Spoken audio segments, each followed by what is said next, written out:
Hey you guys, what's up? I'm Ashley from heavenathome.org, and this is the Heaven at Home podcast, where my goal is to encourage you in your personal growth journey while being open, honest, and owning my story. We have faith-based conversations and tackle a bunch of different tough topics. Check out the description to follow me and learn more. Remember, you are fully known and deeply loved. Let's do this.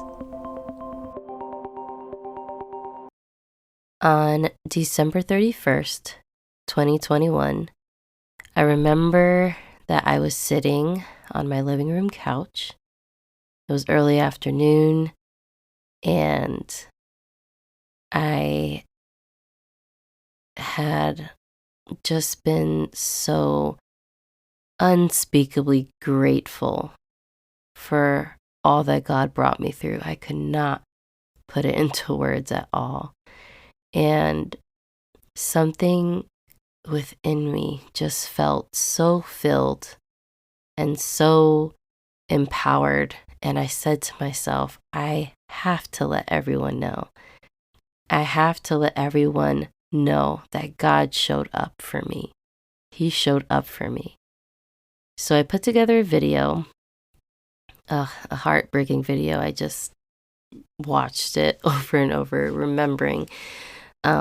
I put together a video to express in pictures the kind of pain I can't even try to express in words. I mourned in ways that made me lose all my breath. Sounds came out of me in this season that I didn't even know were physically possible. I wept and groaned and cried until my tears completely dried out, and it did not stop. But God showed up for me in the middle of all that, and I had to let everyone know. And knowing everything that I know now, I could just imagine hell being so angry. Angry that I came back, angry that I stayed, angry that I kept believing and praying, angry that I decided to fight as best as I could for the things that mattered most in this world. A brief moment of celebration was allowed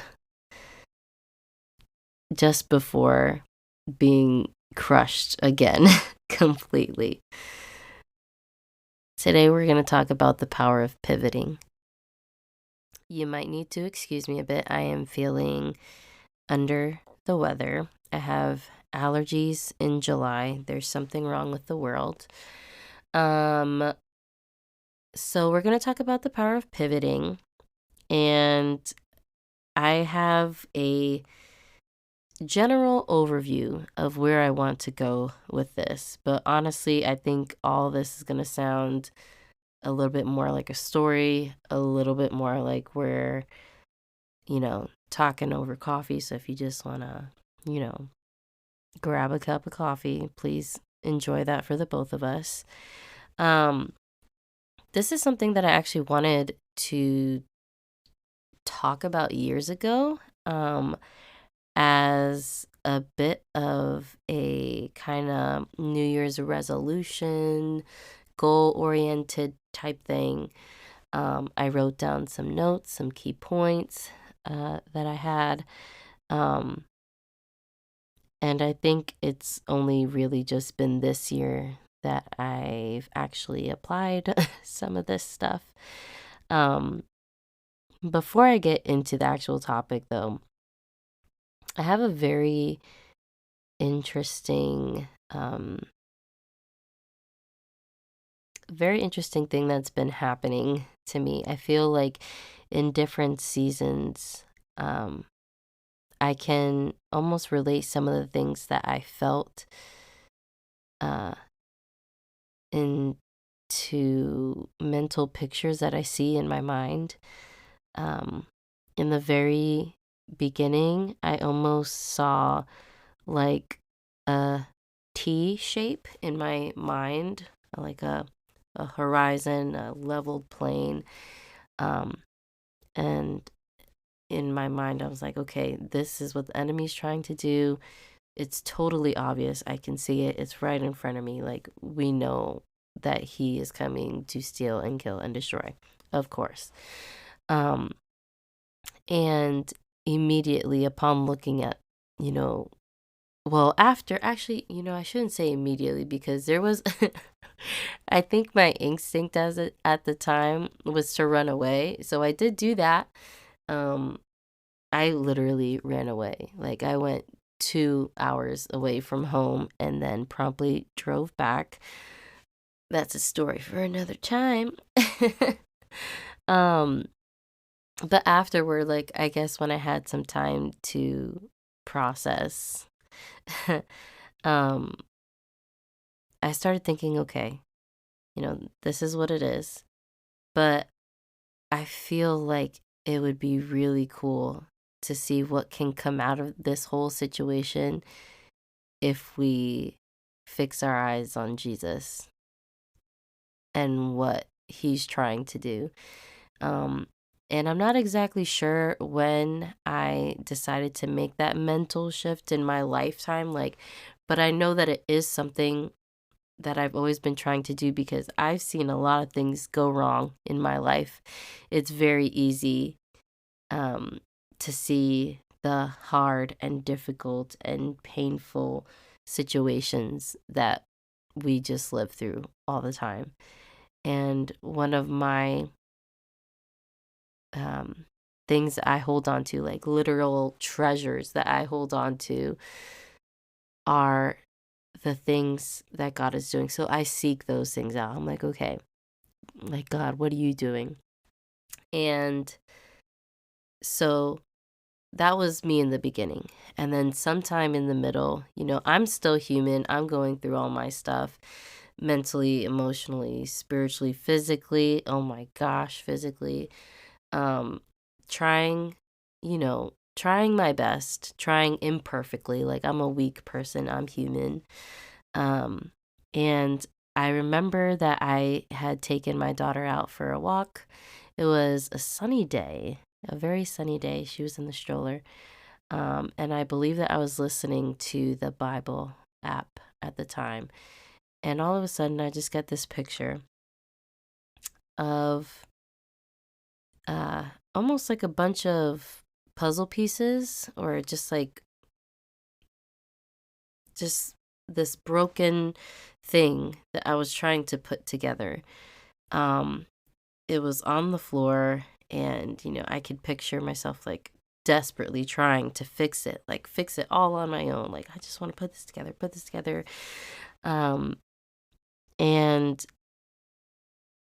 I could see God kind of standing over me and waiting for me to just give it to him, to just hand over all these broken things that I was trying my best to hold on to fix, to keep together. And he's just waiting for me to hand it over. Because I think, like, I just could not do it. I could not do it. I could not do it well. And now the pictures that I get in my mind are kind of, well, one is based on a Bible verse. Let me see if I can look it up really quick. Okay, it's Psalm 23:4. Says, even when I go through the darkest valley, I fear no danger, for you are with me. Your rod and your staff, they comfort me. Now, y'all know at this point, because I share all the time, that I have been wrestling for anxiety for a while. That I fear no danger part, I really needed to work on that. That was like an ongoing thing. But that picture of like going through a really dark place and not being able to see what's right in front of you, what's left, right, like being able to go through all that uncertainty. And for me, all that fear with God, that made a big difference for me. So, when it says that that little part, your rod and your staff, they come for me. I I feel like I was able to encounter God as a real advocate, as a real father. Um, and so that kind of mental picture I had was inspired by that verse. Another picture that I've been having is like kind of in the middle of a war. Like if you could just picture everything horrible happening. Okay. War, tsunamis, wildfires, thunderstorms, like just chaos, absolute chaos. And I pictured like a little tiny childlike version of myself just looking up at God in the middle of all that, just looking up at God and trying to figure out what he's doing. Like, God, what are you doing? What are you doing? What are you saying? I want to see heaven on this earth. I'm really trying to look for it. Um, so, um, I think I will eventually make a part two, um, for this topic. It'll probably be more practical, how to pivot, or more specifically, how to be resilient and bounce back from stuff. Um, so I basically want to talk about how important and significant it is to be able to continue on and pivot in life when it comes to things that you don't see coming, when it comes to things that kind of take you by surprise. There are a couple synonyms for pivoting: uh, turning, spinning, rotating, revolving, all that stuff. A definition I like is turning around a point or modifying direction while retaining some level of continuity. Um, in my mind, it basically means to demonstrate some level of resilience, some ability to bounce back after you have been pressed and stressed and challenged and stretched, um, to be able to keep going for the things that matter most, um, the things that really depend on you in order to keep going. Um, for me, a really big driver, um, of a lot of things, that keep me going. Number one is God, is that he literally keeps me going. Like, he is the rope that I am holding on to for dear life. Um, but the thing that like causes me to grip and hold on to Jesus is my daughter. And knowing that, um, so much of her learning, so much of her identity, so much of her outlook, her relationships, her belief in Jesus and her love for Jesus and her awareness of God and how he speaks and all these things, so much of that will be predicated on what I model for her. It's not always going to be like what I explicitly say. It's not necessarily going to come from sit down conversations about, all the things that I want her to know in her heart and in her mind and in her soul. It's going to come from the stuff that I actually live out and the stuff that she actually sees. And one of the benefits, I think, of the power that comes from pivoting, in my case, has been an ability to process pain, um, and learn to do so in healthier ways over time. Um, that's probably something I'll mention in part two, because that is something to hold on to, is to think about your why. Think about why what you're doing matters. Um, I think a lot of times we get sucked into our own experiences, our own lives, and we don't always think about what we're leaving for our children. Like, what legacy are we leaving? Um, and for me, because I had an interesting upbringing when it comes to a lot of home stuff, um, I know the effects of um, bad habits, I suppose. Um, and I just want to make sure that Ava has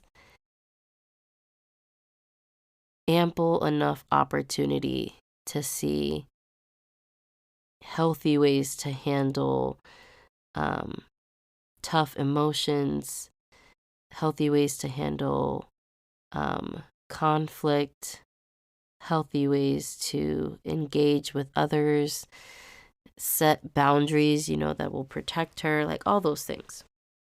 So, the ability to process pain.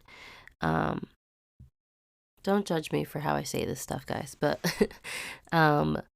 another superpower, let's just call it that you get from being able to pivot in your life.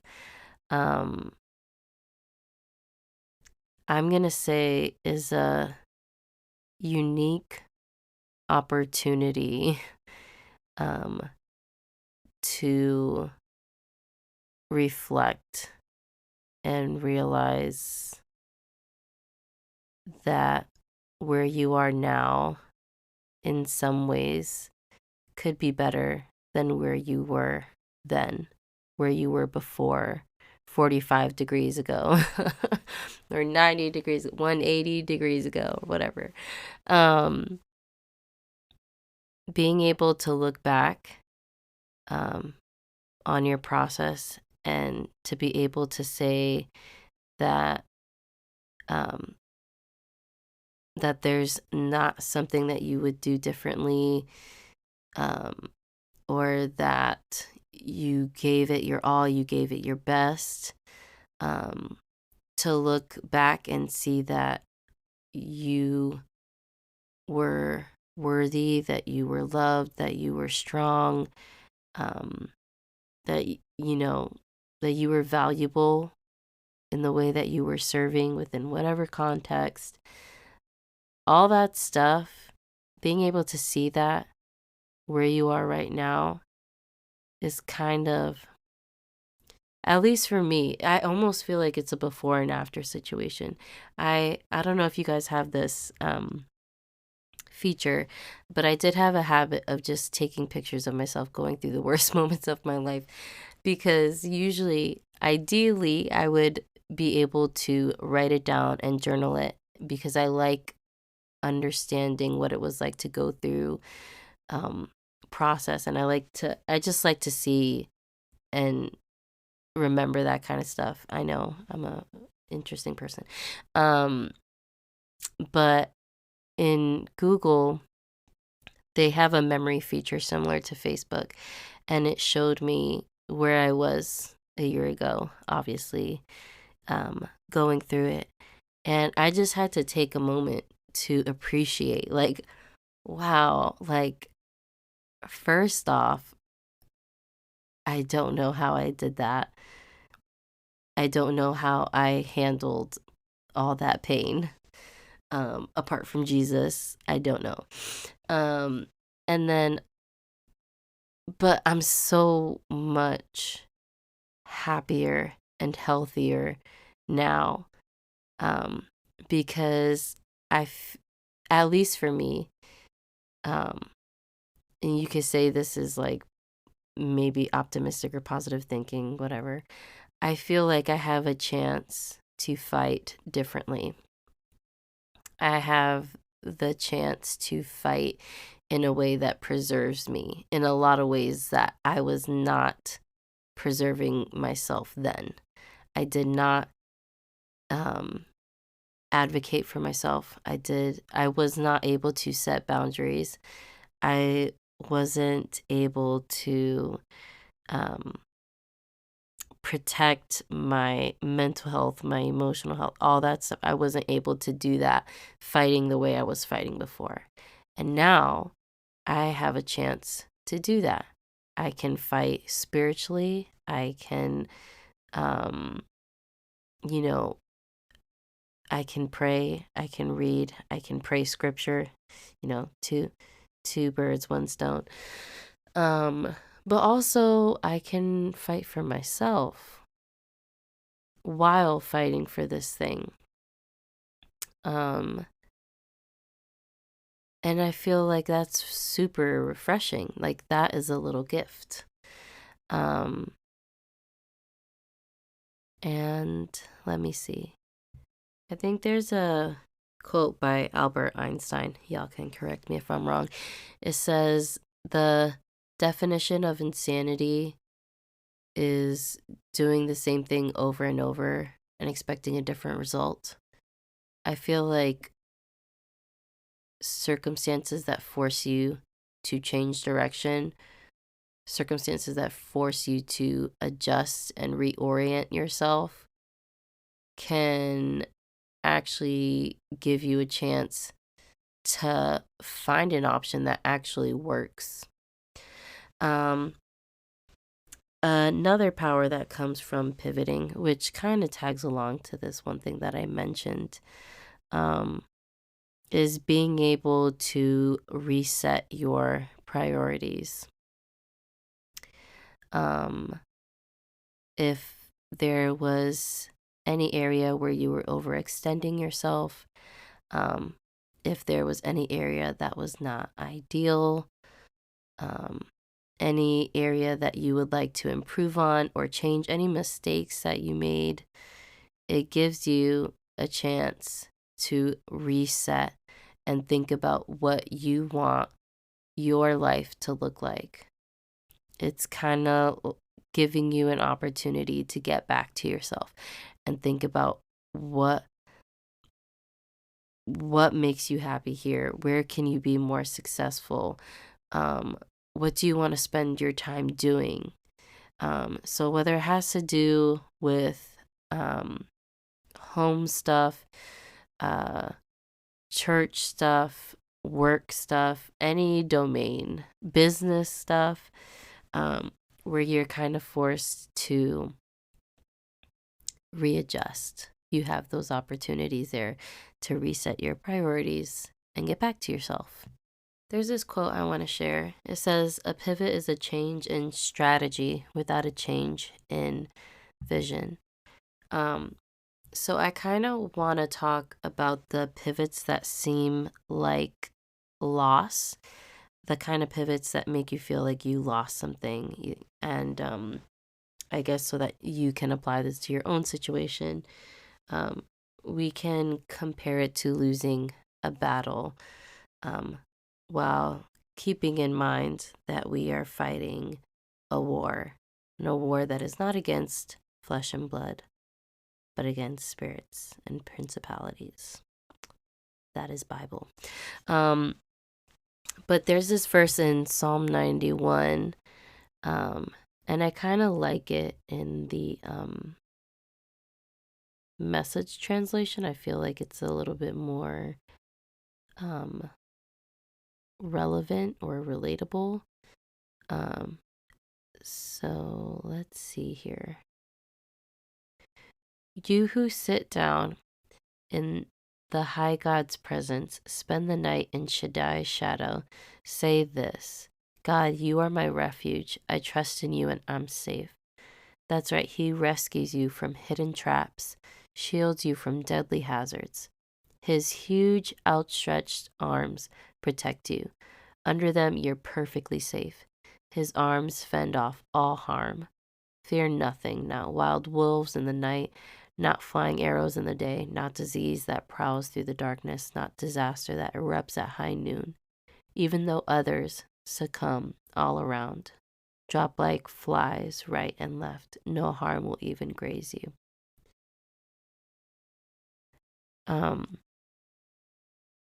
For some reason, in that last verse, when it talks about losing people close to you, that concept of losing your right hand, like that quote says, your right hand man, I think about losing people or losing things that are of high value, of high significance, things that matter, things that are in a place of honor, things that you treasure. One thing that I want to share, if you happen to feel like you have lost something, lost a person, lost an opportunity, lost anything,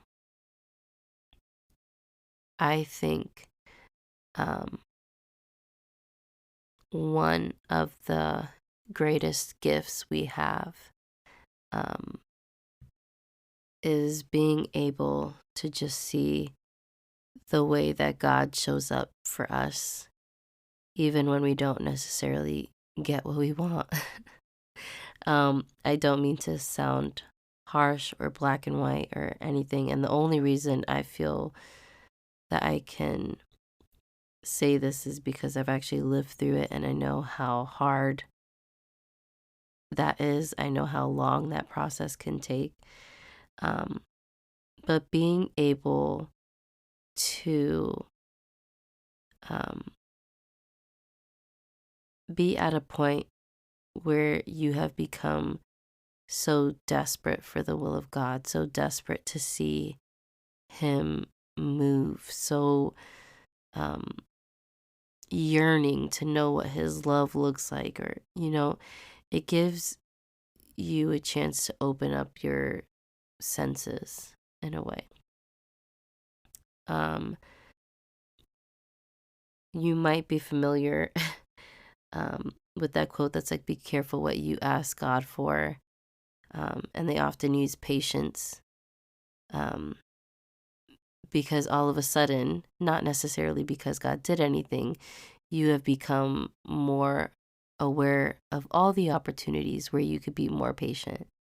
And it's kind of like that. When you see your weakness, when you see your need, I feel like you're granted more opportunities to be awake and mindful. And it's also just really nice. I feel like there's so many things that have truly mattered, that have been able to keep me going. One is my personal relationship with God, being able to hold on to my own testimonies, my own history, being able to hold on to His word, being able to just talk to Him. I have needed that.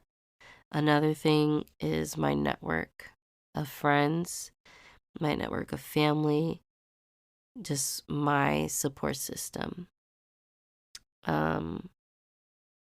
Also my church, and surrounding myself with people who are like-minded and believe in God the way that I believe in God. That is a powerful thing, and it should not be underestimated. And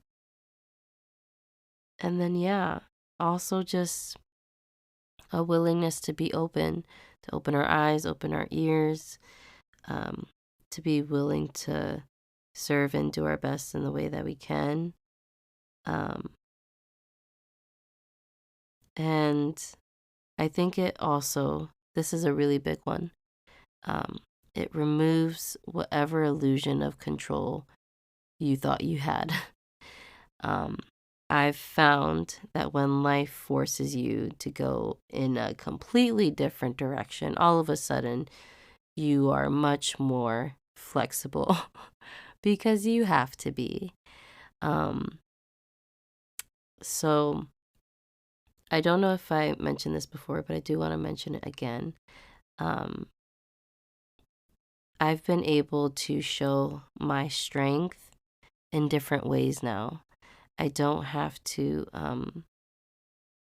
overextend myself emotionally like I had to do a couple years ago. Now I get to relax and fight physically. Like now it's just about getting tasks done, staying healthy, getting my daughter all the things that she needs, and preparing for the future in the best way that I know how. It just gives me a chance to lean on different strengths and build different strengths. And yeah, no matter what, you should appreciate that you've made it this far. And I want you to be encouraged, especially if you relate to one of these notes that I wrote. It's like when stuff happens and you don't see it coming. If you feel like you're in that spot, I just want to encourage you to focus on today, because today is really all you need to worry about, and tomorrow will come. So don't worry if you used to be able to see the future and now you just see nothing. Like, it is literally dark out there. You can't see your hand in front of your face. That is okay. If all you can see is 24 hours from now, a week from now, a month from now, that's all right. Just continue on day by day, doing the best you can. Sometimes 100% is going to be a full 100%, and sometimes you can only give 100% of like 50, like the remaining 50 that's left. That's okay. So we'll talk about resilience more, but I just wanted to share that little bit. I hope it wasn't too crazy. I hope you enjoyed it. I definitely talked longer than I thought I would. I'll see you guys in the next one. Thank you guys so much for listening. Feel free to DM me to send me your feedback. Check out the description below to follow me on social media. This podcast is listener supported. Don't forget to subscribe. Remember, you are fully known and deeply loved. I'll see you in the next one.